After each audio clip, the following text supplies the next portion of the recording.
છે। પણ આપણે વાત કરીએ કે નવા 52 વીક હાઈ કેમ સ્ટોકે ક્રિએટ કરેલા છે, તો ઓવરઓલ જોવા જઈએ તો કંપનીનો જે બિઝનેસ જે છે સ્ટીલ પાઇપલાઇન્સનો એ વધતો જોવા મળી રહ્યો છે ને એમાં પણ અત્યારે કંપની જોવા જઈએ તો આયરનની પાઇપલાઇન છે, પછી સ્ટેનલેસ સ્ટીલ પાઇપલાઇન જે છે એમાં પણ તમે જો કશો તો ડે બાય ડે વધારો થતો જોવા મળી રહ્યો છે। એક એનો કંપનીને લાભ થતો જોવા મળી રહ્યો છે।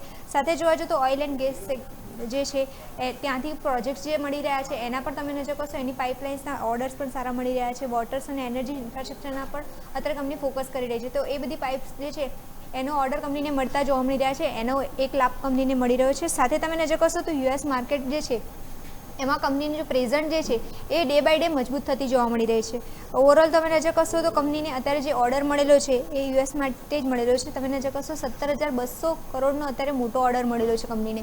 એનાથી જે જોવા જઈએ તો કંપનીની યુએસમાં જે પ્રેઝન્ટ એક્ઝિસ્ટિંગમાં છે એ પણ મજબૂત થશે ને જે ઓર્ડર બુક જે છે યુએસની કંપનીની એ ઓલ ટાઈમ હાઈ લેવલ ઉપર અત્યારે પહોંચી ગઈ છે, તો એના કારણે હજુ પણ કંપનીને પરફોર્મન્સ સુધરતું જોવા મળી શકે છે એવું મેનેજમેન્ટનું માનવું છે। અને સાથે તમે નજર કરશો કંપનીના પરિણામો પણ જે આવ્યા હતા લાસ્ટ એ સારા જોવા મળ્યા હતા।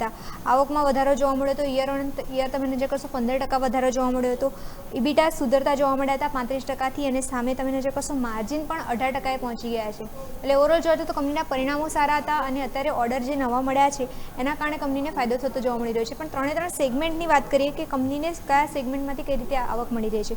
યુએસ માર્કેટમાં તમે નજર કરશો તો એનર્જી અને પાઇપલાઇન જે ઇન્ફ્રાસ્ટ્રક્ચરનો જે પ્રોજેક્ટ જે મળી રહ્યા છે એનાથી તમે નજર કરશો તો એની ડિમાન્ડ જે છે ડે બાય ડે મજબૂત થતી જોવા મળી રહી છે, તો એનો લાભ કંપનીને મળી રહ્યો છે। સાથે વોટર ઇન્ફ્રાસ્ટ્રક્ચર અને એની પણ તમે નજર કરશો તો પાઇપલાઇન્સ ઓર્ડર્સ એના સારા પડ્યા છે કંપની પાસે, એનો લાભ કંપનીને મળતો જોવા મળી શકે છે। અને લાસ્ટ વાત કરીએ ઓઇલ એન્ડ ગેસના પણ પ્રોજેક્ટ જે છે એની જે પાઇપલાઇન્સના ઓર્ડર જે છે એ પણ કંપનીને મળી રહ્યા છે, એનો પણ લાભ મળી રહ્યો છે।